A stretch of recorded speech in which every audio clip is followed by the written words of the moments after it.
It was one of the most turbulent times during Darth Vader's life, especially during his Sith career. He was not accustomed to failing the Emperor this vigorously. The Death Star had been dismantled by the rebels, and now neither the Empire nor Darth Vader personally could locate the rebel pilot that destroyed the Death Star, and at that point not even their secret rebel base. With the insertion of the Scar Squadron and their leader Sergeant Creel, Vader now had definitely more help. He instructed Sergeant Creel in lightsaber combat as much as possible, giving this squadron a bit of an edge over everyone else, over any other Imperial that simply used their technology. These troopers had a direct pipeline to the most powerful user of the Force in Darth Vader. Soon though, this anger would turn into jealousy for Vader. He became resentful toward Palpatine, frustrated towards the rebels,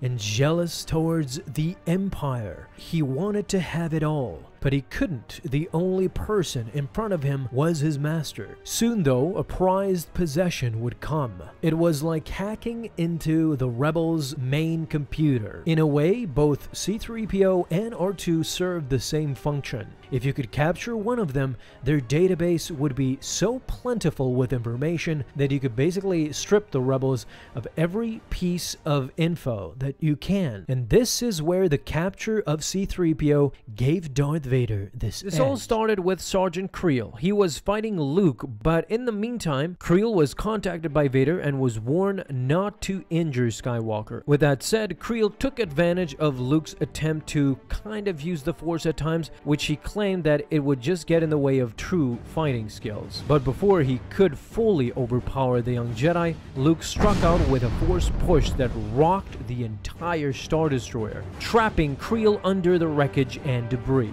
While Luke and the others escaped, Creel ordered his team to salvage the mission by destroying the Star Destroyer, while he used his lightsaber to cut off his own arm at the shoulder, allowing him to rejoin them as they escaped the ship. Here's where it gets interesting. While Vader was furious that Creel and the Scar team had thoroughly failed in every one of their objectives, Creel and his team managed to escape the wrath of Darth Vader by presenting him a valuable captive, a protocol droid named C-3PO. Now, Creel and the Scar Squadron took 3PO to the Devastator, where they attempted to interrogate him in order to find the Rebel fleet or any of their new bases. Here's the problem. 3PO was totally useless. He talked all over the place, and Creel informed Vader that they were getting nothing from this protocol droid. It was at this moment that Creel was ordered to get rid of 3PO by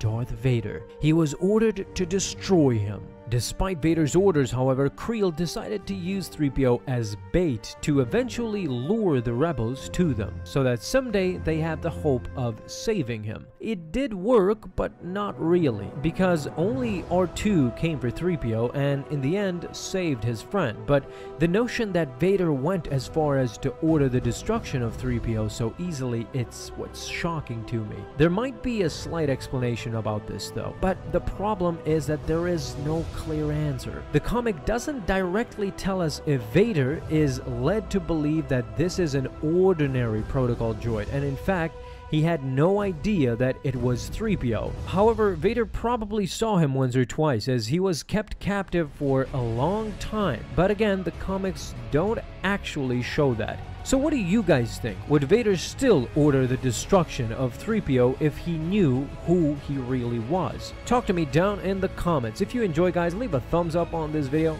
Don't forget to have an awesome day, my Star Wars friends, and may the Force be with you always.